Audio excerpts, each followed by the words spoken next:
रमता राम जपो रे प्राणी, अब तो सुन ले राम कहानी। और ये परहेज कौन कौन से हैं? जैसे तम्बाकू, शराब और भाई ये और बकवाद, रिश्वतखोरी, लूटा खसोटी, मिलावट, तम्बाकू, मांस, ये शराब, ये प्रयोग नहीं करना चाहिए। ये तो वैसे भी एक सभ्य पुरुष का वैसे भी आहार नहीं है। ठीक है, हम कुसंगत घनी फैल गई अपने समाज में, मानव समाज में, और बच्चे देखम देखा फिर एक ये नकल बहुत जल्दी कर लेते हैं। बीड़ी पीता देखा बीड़ी पीने लग गए, सिगरेट पीता देखा नो टोर सी बना के आप भी सिर्फ पीवो बेसिक ना पर नो जरूर करने लग गए कुछ, फिर वो पीने लग गए। ऐसे ही शराब और मांस का एक दूसरे को देखकर हमने ये प्रचलन कर दिया, प्रचलन हो गया। पुण्यात्माओं, अब हम शुभ संस्कारी बनेंगे, शुभ अच्छे कर्म करेंगे, और हम जब अच्छे कर्म करेंगे तो हमें देख देख कर समाज भी हमें देखकर अच्छे कर्म शुरू करेगा। बच्चे सत्संग में आएंगे, यहाँ ज्ञान सुनेंगे, फिर आप जो यहाँ से तैयार करके भेजे जाते हो अपने अपने घर गांव नगर में, आपके व्यवहार विचारों को देखकर अड़ोस पड़ोस के बच्चों पर भी अच्छा असर पड़ेगा। तो एक समाज भी सुधरेगा और कल्याण भी होगा। और फिर दूसरी मर्यादा कौन सी है? अनुपासना नहीं करनी। अनुपासना कौन सी है? जो दास बतावे वही करोगे। और दास के क्या बताएगा? जो हमारे सदग्रंथ बताते हैं। ये दास एक टीचर है, आप विद्यार्थी हैं, और इस आध्यात्मिक मार्ग का जो सिलेबस है वो हमारे सदग्रंथ हैं, पवित्र चारों वेद, पवित्र श्रीमद् भगवद गीता और पवित्र सूक्ष्म वेद। इनके अंदर जो भी लिखा है वो हमारा सिलेबस है। इसके बाहर कोई पढ़ाता है तो वो टीचर ठीक नहीं, वो शत्रु है विद्यार्थियों का। और पवित्र 18 पुराण, पवित्र कुरान शरीफ, पवित्र बाइबल, पवित्र गुरु ग्रंथ साहिब, ये हमारे पाठ्यक्रम की पुस्तकें हैं। और इन पाठ्यक्रम की पुस्तकों में जो ज्ञान सीधा परमात्मा ने दिया है केवल वही स्वीकार्य है।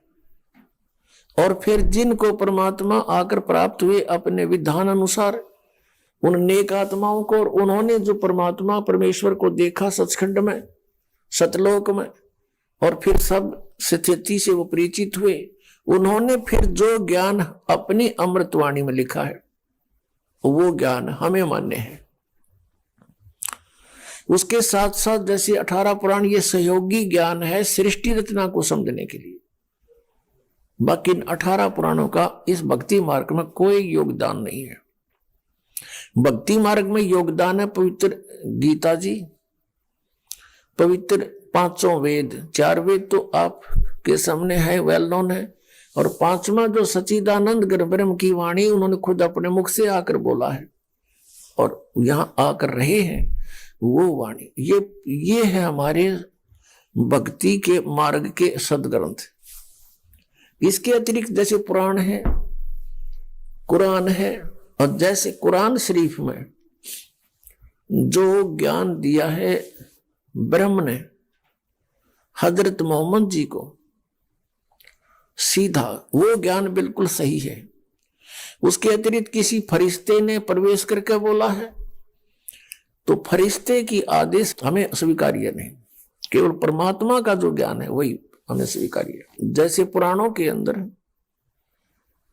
ब्रह्मा जी ने अपना अनुभव, कुछ वेदों का ज्ञान मिक्स, और कुछ पूर्ण परमात्मा ने आके जो उसे डिस्कस की थी वो ज्ञान ले लिया थोड़ा सा,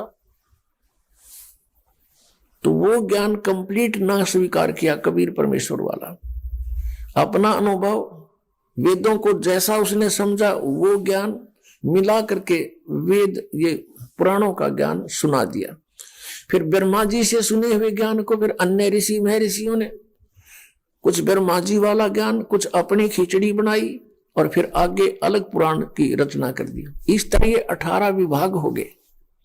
वैसे ये एक ही ज्ञान है, एक बोध कहलाता। तो भक्ति मार्ग के अंदर साधना के लिए पवित्र वेद ही सफिशिएंट है, पवित्र गीता जी, और पवित्र 5वां वेद सुख संवेद, और वो पवित्र वाणी जो सदग्रंथ, जो महापुरुषों ने परमात्मा को जाना, परमात्मा का साक्षात्कार हुआ, सतलोक को देखा, उनका जो विधि उन्होंने अपनाई भक्ति की, वही हमने अपनानी पड़ेगी। और तभी हम इस भक्ति मार्ग में सफल होंगे। इसके अतिरिक्त वे ऑफ वर्शिप यानी पूजा की विधि हमने पुराणों से नहीं लेनी है, हमने और किसी से नहीं ग्रहण करनी है, केवल वेदों से ग्रहण करनी है।